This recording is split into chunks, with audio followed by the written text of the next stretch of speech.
Hello my dear student, দেখো বিভিন্ন রকম সরকারি চাকরি আসা ইংরেজির একটা কোশ্চেন এখানে দেওয়া আছে। এই কোশ্চেনটা আমি তোমাদের জন্য পড়ে দিচ্ছি, তারপর তোমরা বললো। চারটি অপশন দেওয়া আছে, চারটি অপশনের মধ্যে কোনটি রাইট অ্যান্সার হবে। আই ড্যাশ আছে him for a long time. I dash him for a long time. তাহলে এই শূন্য স্থানে কি হবে?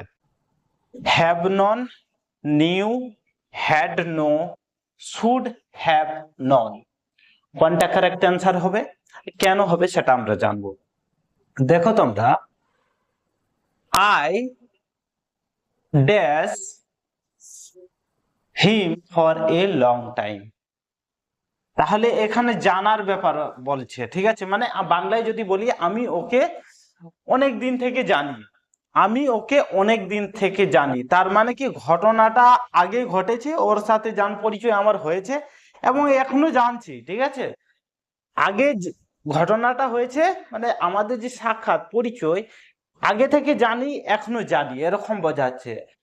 আই মানে আমি তাকে অনেক লম্বা সময় ধরে জানি, তার মানে ঘটনাটা আগেই ঘটেছে কিন্তু এখনো চলছে, ঠিক আছে?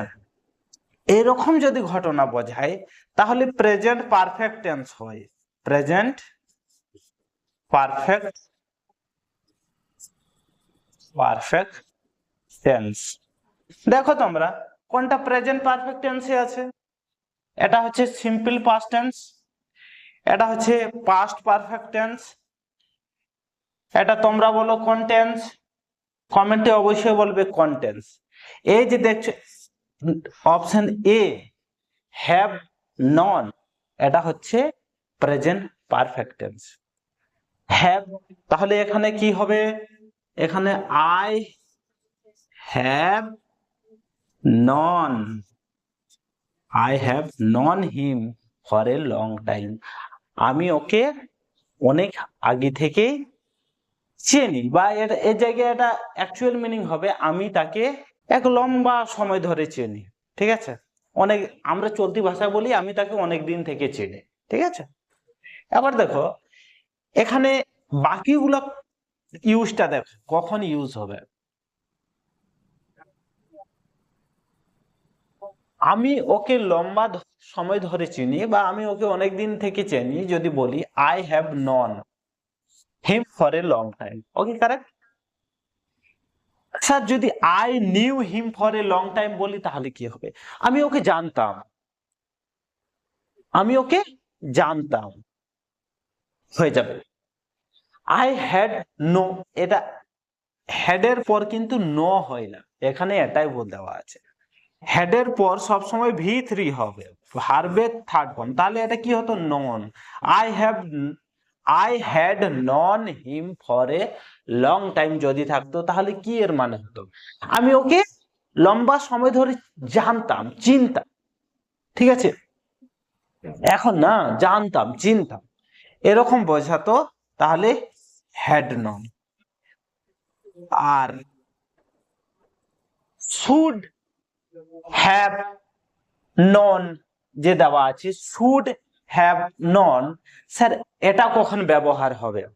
তো এটা সম্পর্কে আমি তোমাদের আগে একটা গল্প বলবো, তবে তোমরা বুঝতে পারবে শুড হ্যাভ কোথায় বসে স্যার, ঠিক আছে?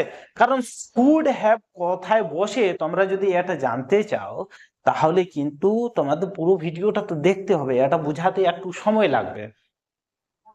একটা গল্প বলি, ঠিক আছে? ধরো তুমি একটা হোটেলে গেছো, হ্যাঁ? ধরো তুমি একটা হোটেলে গেছো, কিছু তুমি ব্রেকফাস্ট করলে, নাস্তা করলে, যাই করলে, তুমি কি করেছিলে? যখন খাবার খাচ্ছিলে তখন মোবাইলটা সেই টেবিলের মধ্যে রেখে দিয়েছিলে, কিন্তু খাওয়া হয়ে গেল, টাকা পয়সা দিয়ে তুমি চলে আসলে মোবাইলটা ভুলে। ওকে, মোবাইলটা ভুলেই চলে আসলে।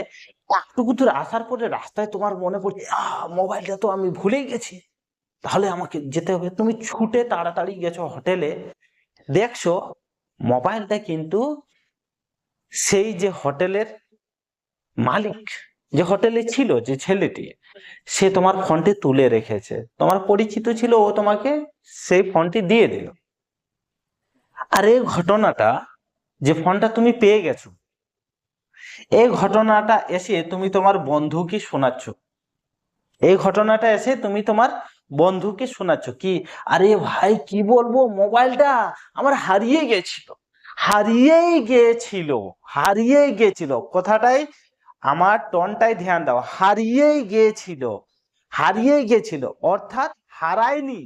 মানে ঘটনাটা এমন হলো যে বাস হারিয়েই ফেলেছিলাম কিন্তু হারায়নি, হারিয়ে ফেলেছিলাম কিন্তু হারায়নি। সেই রকম কোনো কাজ বোঝাতে যেটা একদম হওয়াই ছিল কিন্তু হলো না।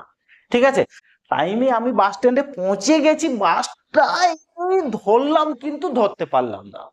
ভাই বাসটা এই ধরেই ফেলেছিলাম, দেখো বাসটা এই ধরেই ফেলেছিলাম। তোমার বন্ধু তোমাকে ফোন করে বলছে, এ ভাই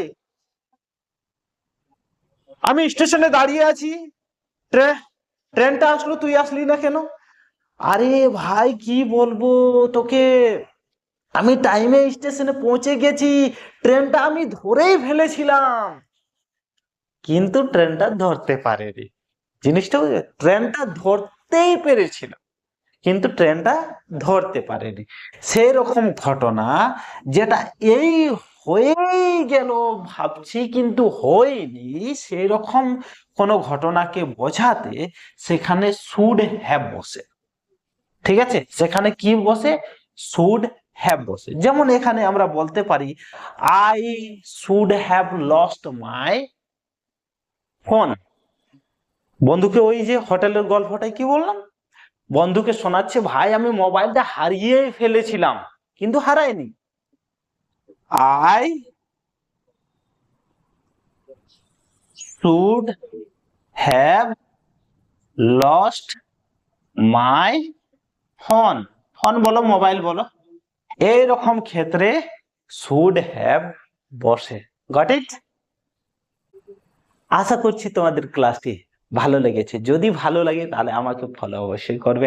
এবং ঝালদা বিরসা মোড়ে, ঝালদা বিরসা মোড়ে ক্লাস শুরু করেছি তোমাদের কম্পিটিটিভ এক্সামের জন্য। দেরি না করে 5 তারিখ থেকে এই যে এসএসসি গ্রুপ ডি, ঠিক আছে, অগ্নিবীর এবং বিভিন্ন কম্পিটিটিভ এক্সামের জন্য কম্বাইন্ড ক্লাস শুরু হয়েছে। তোমরা যদি চাও তাহলে চলে এসো, নিচে দেওয়া নাম্বারে যোগাযোগ করে নিয়ে আসতে পারো।